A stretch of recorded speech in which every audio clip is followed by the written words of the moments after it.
de venir m'écouter vous présenter effectivement la place des tests viscoélastiques par rapport à l'hémostase conventionnelle dans la prise en charge de nos patients traumatisés. Donc, la question de l'optimisation de la stratégie transfusionnelle chez les patients traumatisés, elle est forcément pertinente, parce qu'on sait que malgré les progrès qui ont été faits dans la prise en charge de ces patients-là sur les précédentes décennies, le décès par exsanguination reste extrêmement élevé. Si on regarde la répartition des décès des patients traumatisés, on se rend compte qu'une grande proportion meurt dans les premières heures de prise en charge, et après le trauma crânien grave, la mortalité par exsanguination est la première cause. C'est la première cause de décès également évitable, donc il faut absolument tout faire pour essayer d'améliorer ces chiffres, et ces chiffres restent particulièrement élevés, probablement parce que le choc hémorragique, c'est une maladie qui est difficile à prendre en charge et qui est associée à une autre maladie extrêmement grave et difficile à diagnostiquer, qui est la coagulopathie du traumatisé. Il n'y a pas de définition extrêmement précise de la coagulopathie du traumatisé. On sait que c'est toute anomalie de l'hémostase qui survient chez les patients traumatisés. Et on sait que lorsqu'elle est présente, elle est associée à une surmortalité extrêmement importante. En effet, ici, vous avez représenté les différents niveaux de mortalité en fonction de la présence ou non de coagulopathie et sur différents niveaux de gravité du trauma, donc schématisé par les scores ISS croissants, et on se rend compte que peu importe le niveau de gravité du trauma, si la coagulopathie est présente, elle est associée à une surmortalité. Donc, il faut que je vous parle un petit peu de physiopathologie. Je m'excuse par avance sur la simplification que j'ai dû apporter pour la physiopathologie de cette maladie, qui est une maladie extrêmement complexe. Si on devait un petit peu résumer les choses, il y a deux phénomènes initiaux qui sont l'hypoperfusion périphérique et les lésions tissulaires, qui vont déclencher trois phénomènes qui vont s'auto-entretenir. L'activation plaquettaire, l'activation endothéliale et l'activation de l'inflammation. Ces trois phénomènes qui s'auto-entretiennent, ils vont entraîner toute une cascade de mécanismes, en particulier une forte activation inadaptée et diffuse de la coagulation qui va être responsable d'une consommation de tous les facteurs, d'une baisse du fibrinogène et de la thrombine. Il y a également des voies d'activation d'anticoagulation naturelle comme la protéine C activée qui est extrêmement importante. Il y a une modulation de la fibrinolyse avec chez certains patients, des patients qui vont avoir un profil profibrinolytique par un relargage massif de TPA, et d'autres patients en revanche qui vont avoir un profil antifibrinolytique par au contraire une hyperproduction d'inhibiteurs du plasminogène activateur. À côté de ça, s'il y a une activation plaquettaire, elle va être dérégulée et il peut y avoir une dysfonction plaquettaire primaire. Et de l'autre côté, l'activation endothéliale va être associée à une dégradation du glycocalyx qui va aggraver la dysfonction endothéliale. À tous ces facteurs primaires vont s'ajouter des facteurs d'agression secondaire d'origine systémique qu'on connaît tous dans le trauma, c'est l'hypothermie, l'acidose métabolique, l'hypocalcémie et l'hémodilution. Et donc tous ces facteurs entraînent la coagulation traumatique, la coagulopathie traumatique.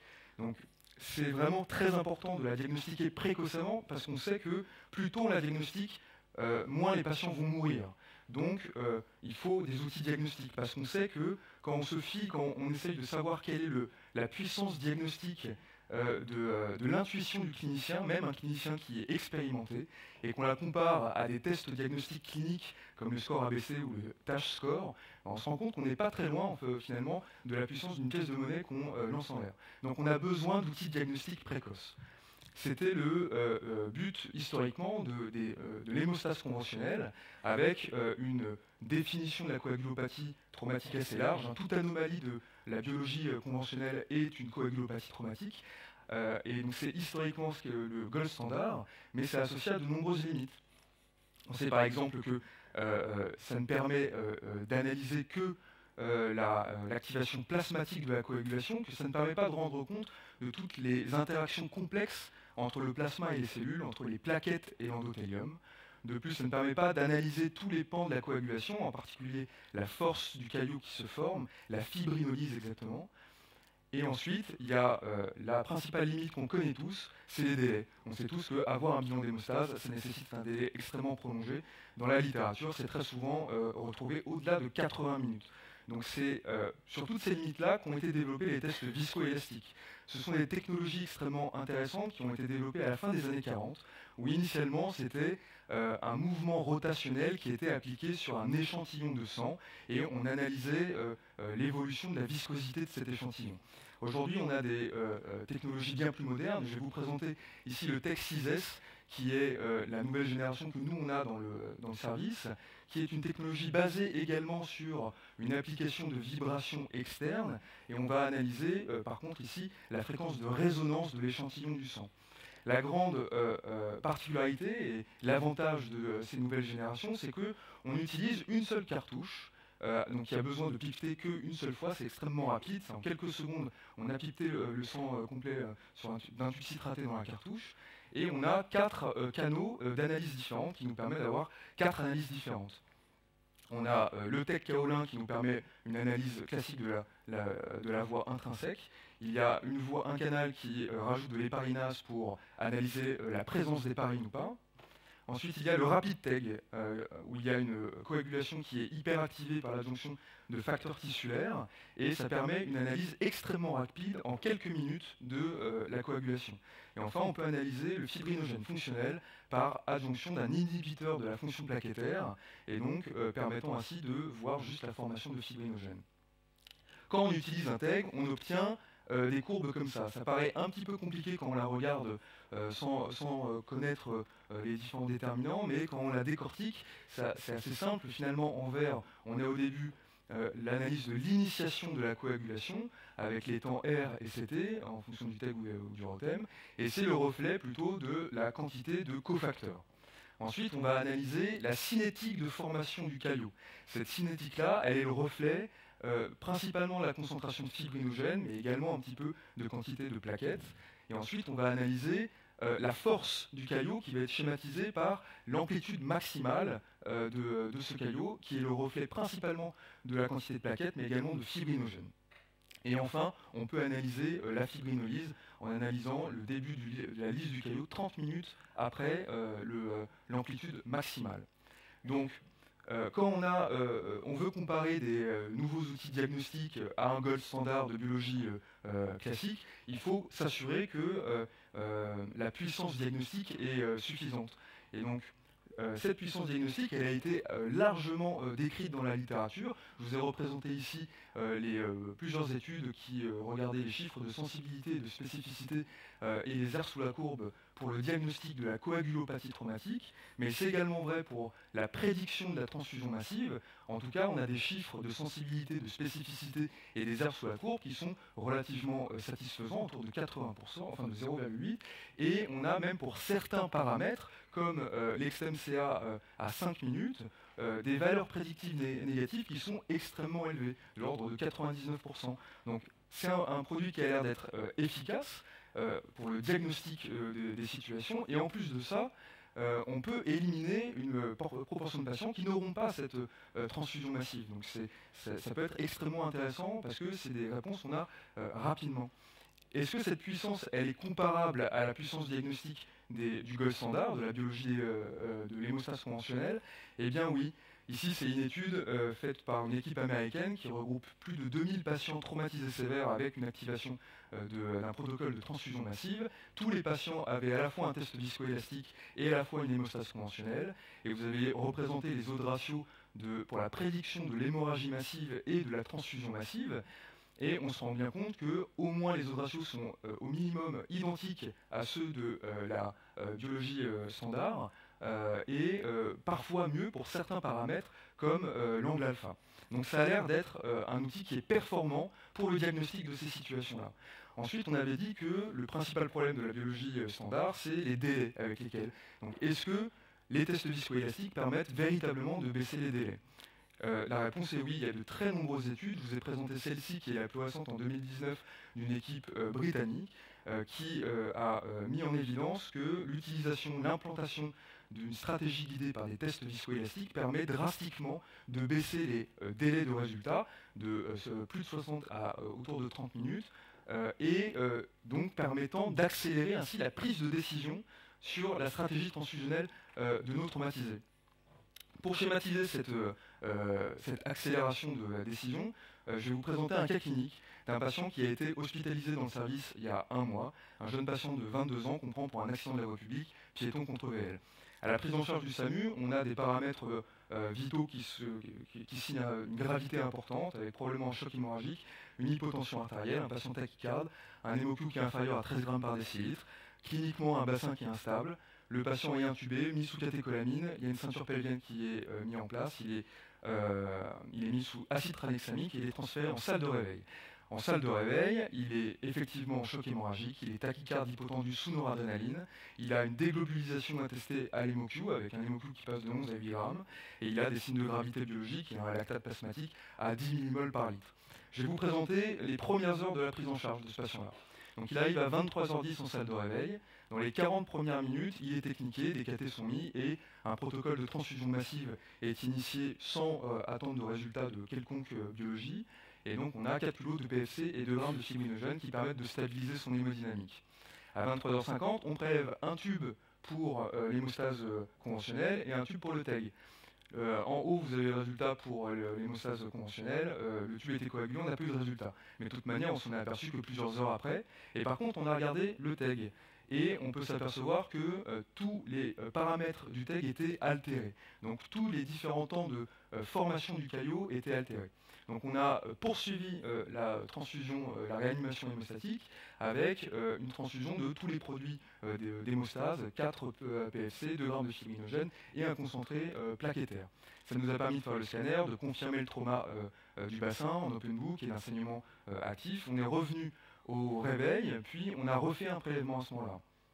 Donc quand on regarde le TEG, on avait une normalisation de certains paramètres, en particulier le R, donc qui signait qu'on avait au moins un petit peu amélioré la quantité de cofacteurs et donc la formation de thrombine.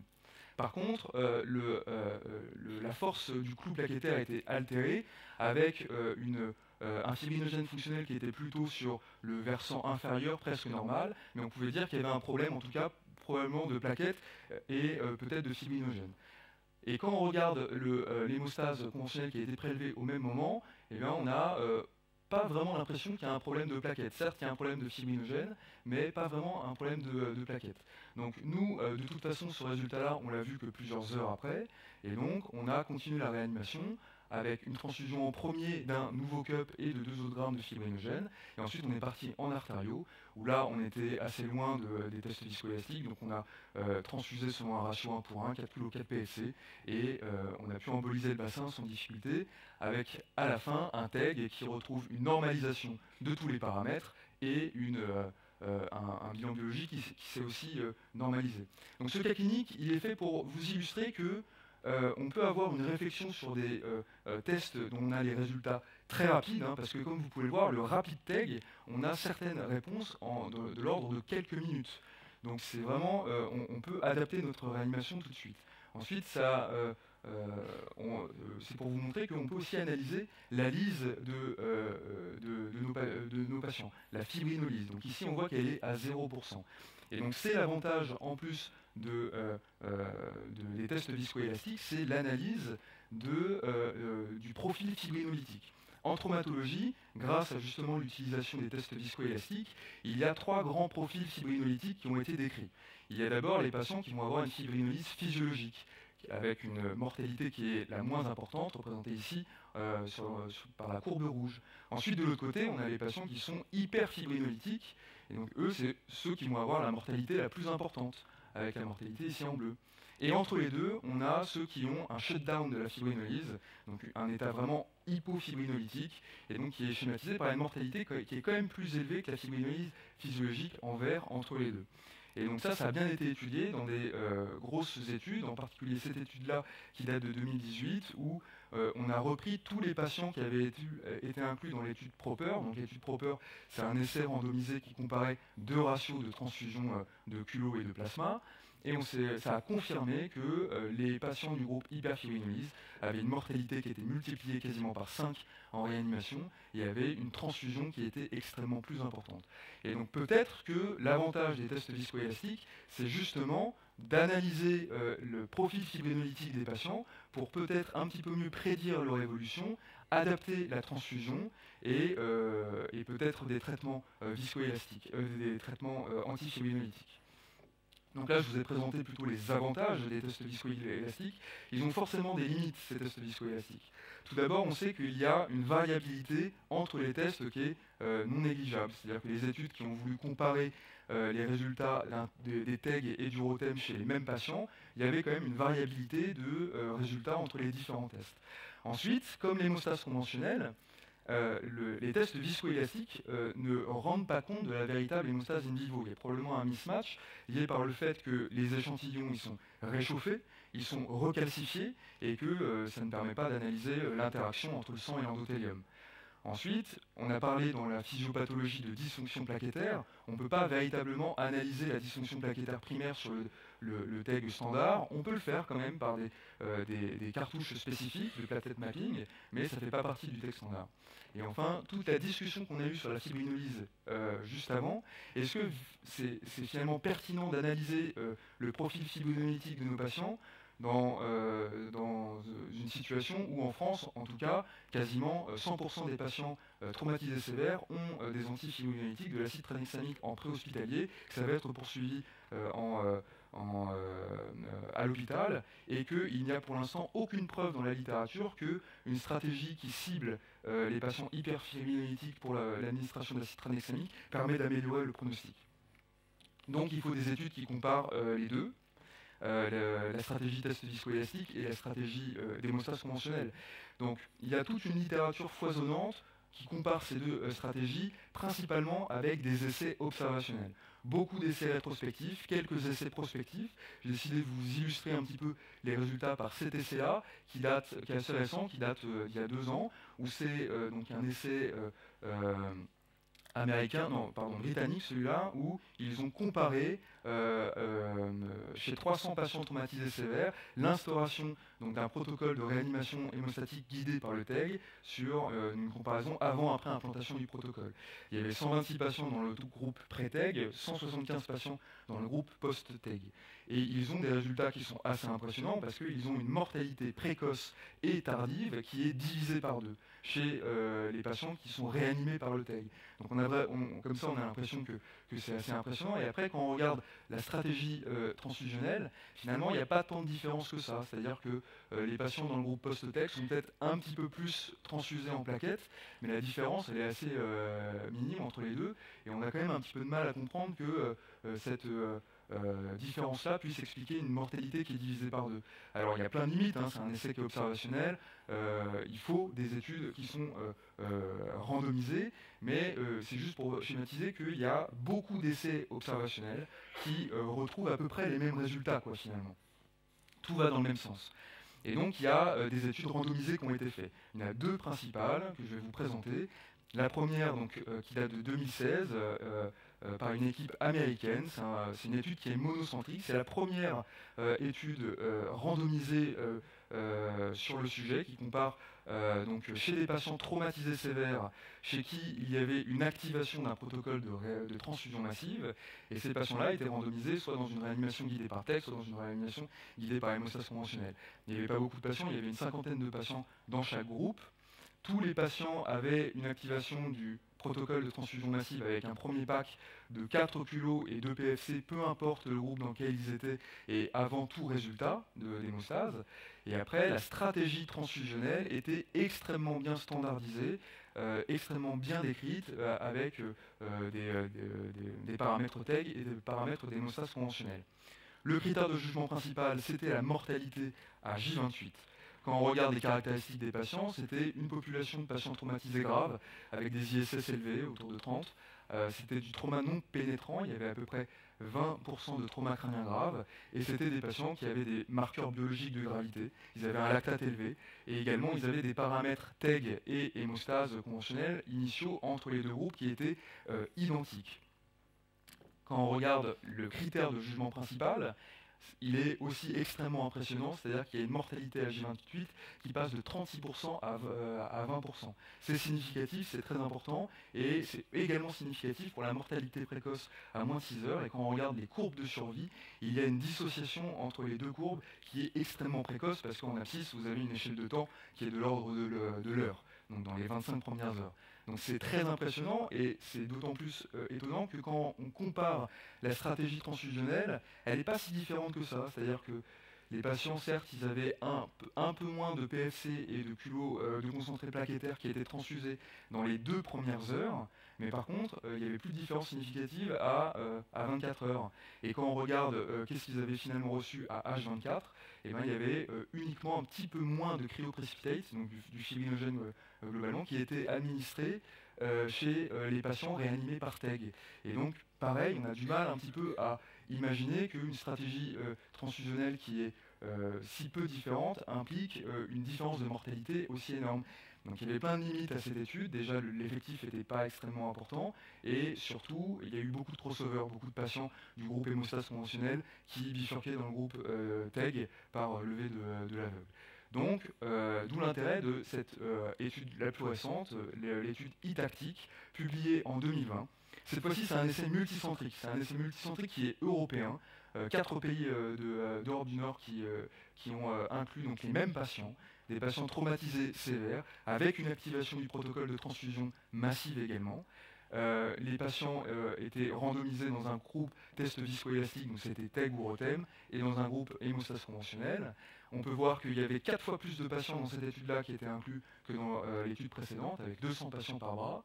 De la même manière, il y avait une activation du protocole de transfusion massive qui était propre à chaque centre, avec un premier pack qui était indépendant du groupe et sans attendre aucun résultat. Et tous les 4 culots transfusés, des prélèvements sanguins étaient faits pour analyse. De la même manière que l'étude précédente, le protocole de réanimation hémostatique était extrêmement standardisé, extrêmement précis. Le critère de jugement principal, là c'était un critère plus précoce, c'était la proportion de patients qui étaient vivants et qui n'avaient pas eu de transfusion massive à H24. C'est également une population de patients qui est traumatisée grave, avec des ISS un peu moins élevés à 26, mais qui restent élevés, avec 67% à 2 patients sur 3 qui avaient un trauma non pénétrant, un trauma crânien grave chez 20% des patients, et pareil, des paramètres biologiques de gravité. Quand on compare la stratégie transfusionnelle entre les deux groupes, là il y a quand même une différence, hein. C'est-à-dire que les patients réanimés par test viscoélastique, ils étaient transfusés plus rapidement, avec une différence d'une vingtaine de minutes entre les deux. Il y avait plus de transfusions, plus de gestes, de transfusion réalisés, et quand on compare précisément la transfusion, entre la randomisation et l'obtention d'une hémostase complète, il y avait plus de fibrinogène et plus de concentré plaquettaire qui étaient transfusés. Donc on a l'impression qu'on est plus rapide, on est plus rapide et on est plus intensif dans la transfusion quand on monitore par TEG. Et quand on regarde le critère de jugement principal, malheureusement c'est non significatif. Il n'y avait pas de différence significative sur toute la population, et dans l'analyse de sous-groupe entre les patients qui ont un trauma crânien grave, les patients qui sont sous anticoagulants et les patients qui ont une coagulopathie à l'admission. Donc c'est un peu décevant, sachant que les courbes de survie étaient identiques entre les deux. Il y a quand même peut-être un signal dans cette étude, c'est sur un critère de jugement secondaire, qui est la mortalité à J28, et c'est une analyse de sous-groupe. Mais quand on regarde la mortalité à J28, les traumatisés crâniens graves mouraient beaucoup moins dans le groupe test viscoélastique. Ça passait une mortalité de 74 à 44%. Donc c'est un examen, c'est un critère de jugement secondaire sur une sous-population de patients. Donc, on peut très difficilement tirer des conclusions, mais on peut peut-être dire qu'il y a un signal, qu'il faut aller explorer vers le traumatisé crânien grave. Et c'est plutôt logique, parce qu'en fait, on se rend bien compte que la coagulopathie chez le patient traumatisé crânien, elle est très souvent silencieuse, et donc la diagnostiquer plus précocement et être plus agressif dans la stratégie transfusionnelle chez des patients traumatisés crâniens, forcément ça peut être intéressant pour le pronostic de ces malades.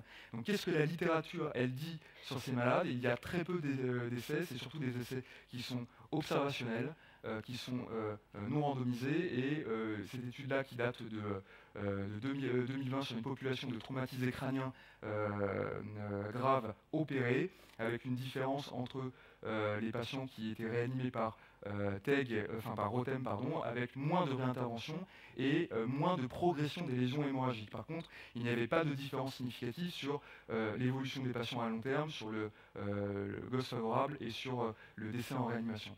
Donc il y a un signal, mais ça reste à être confirmé par des essais randomisés. En conclusion, donc je voudrais vous dire que la coagulopathie du traumatisé, c'est une maladie qui est très hétérogène, qui est très insinueuse, qui est très difficile à diagnostiquer, et donc on a besoin d'outils diagnostiques qui doivent être précoces et performants. Et les tests viscoélastiques, on peut dire qu'ils sont au moins aussi performants que l'hémostase conventionnelle pour le diagnostic, et voire peut-être un petit peu plus. Et en tout cas, ce qui est certain, c'est qu'ils sont plus rapides. Donc ils permettent une prise de décision beaucoup plus rapide. Ensuite, ils permettent d'analyser en plus la fibrinolyse et la force du caillot, ce qui ne permet pas l'hémostase conventionnelle.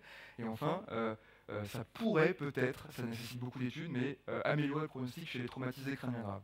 Et je voudrais juste terminer en disant que, ok, ça a l'air intéressant d'utiliser des tests viscoélastiques, mais après, qu'est-ce qu'on en fait? Comment on les utilise? Et ça, c'est un autre débat qui est aussi très intéressant. Déjà, est-ce qu'on est certain que chez les patients les plus graves en choc hémorragique, le TEG versus un ratio fixe 1 pour 1, ça fait mieux? Ça, c'est un autre débat. Et enfin, quel produit hémostatique utiliser?